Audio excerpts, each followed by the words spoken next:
Hey everybody, this is Justin with Needle Leaf Detailing, and welcome back if you've been here before, and if you're new, welcome. Hope you enjoy the video. So today I'm bringing to you a leather cleaning video, and I'm using my favorite leather cleaning product, which is GYEON Leather Cleaning Mild.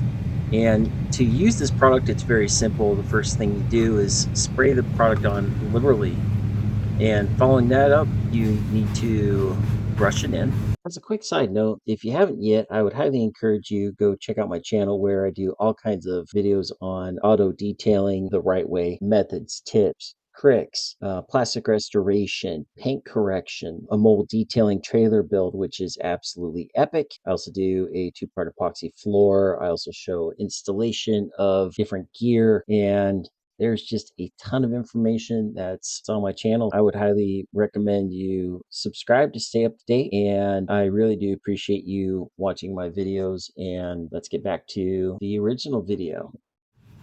So the way that I use this product is I spray it on liberally. Then I come back with my brush and I brush really well. The bristles on this brush are not aggressive. I've never had an issue with any leather that I've used this on, and I've used it on a lot of newer and older leather. It is a milder formula, so it's not so strong that I've had to do any kind of test spots or anything like that. So that being said, I try to go in, multiple directions when I'm cleaning the leather. I want to make sure I'm getting into all the nooks and crannies. And the main thing for me is that I want to get rid of all of the oils, and the oils is what causes leather to deteriorate and whatnot. So between oil and dirt, those are the two main culprits when it comes to tearing down leather. So once I'm done scrubbing and I feel like I've done enough, I'll come through with a microfiber towel and I will wipe the surface down thoroughly. Typically after this application, I will put the coating on it. So I want to make sure that there's no product left behind. And the main thing for me is if I don't feel like I got it cleaned up the first time, I will go back over it a second time just to make sure that there's no oils left on the surface, as that can cause issues for the product adhering after you clean it. So I hope you like my video. If you haven't yet, please feel free to like and subscribe,